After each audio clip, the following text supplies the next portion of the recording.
नमस्कार विद्यार्थी मित्रांनो, सर्वप्रथम मी तुमच्या सर्वांचं आपल्या YouTube चॅनलवर स्वागत करतो।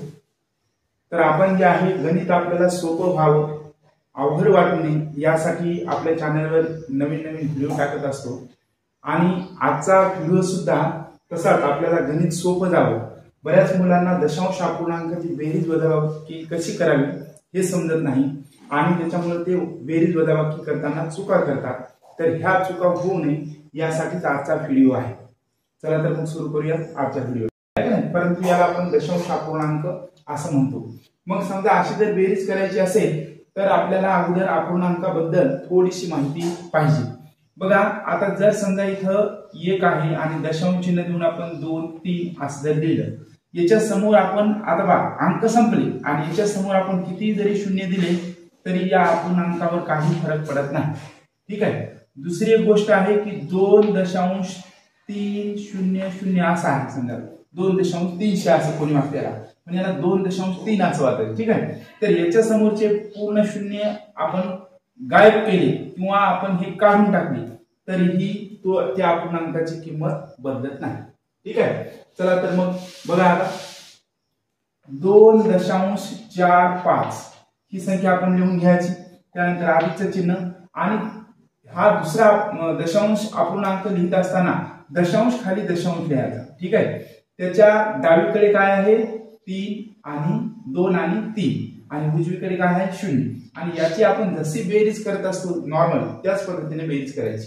बघा 5 आणि 3 किती होतात 8, 4 आणि 2 किती होतात 6 आणि 2 आणि 0 किती होतात 2 आणि या दशांश खाली दशांश देऊन टाकायचा। ठीक आहे। मग आता इकडची बेरीज करत असताना काय करणार आपण 1.23। ठीक आहे।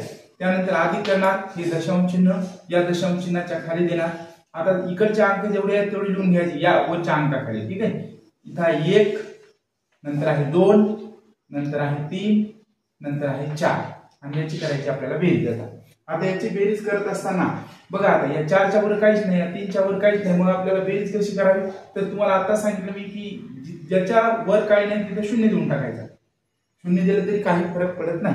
आता बघा 4 आणि 0 किती 4, 0 आणि 3 किती 3, 3 आणि 2 किती 5, 2 आणि 1 किती 3 आणि याच्या खाली काहीच नाही तर इकडून काय आहे इकडून काय आहे 3। तर हे दशांश चिन्हाचे म्हणजे उजवीकडचे अंक उजवीकडे लिहायचे, डावीकडचे अंक डावीकडे लिहायचे आणि मग काय 3 आणि 4 3 आणि 1 किती 4 आणि दशांश खाली दशांश चिन्ह। लक्षात आले का बेरीज कशी करायची आपण?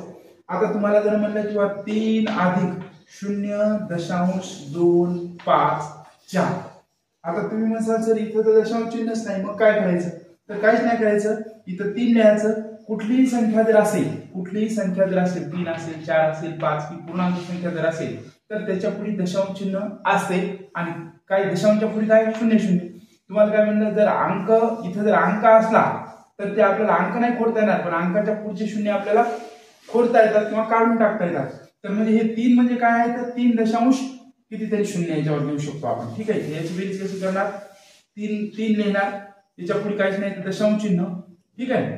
आणि मग आता आपण या दशांश खाली दशांश म्हणजे इथं दशांश चिन्ह द्यायचं आणि मग हे 0 या 3 खाली आणि नंतर इथं 2 5 4 आता याच्या पुढे वर अंक नाही 0 0 0 आपण देऊ शकतो। याची बेरीज जर केली तर 4 शीला 4, 5 शीला 5, 2 शीला 2, दशांश चिन्ह खाली दशांश चिन्ह आणि 3 शीला 3 या पद्धतीने आपल्याला ही बेरीज करता येईल।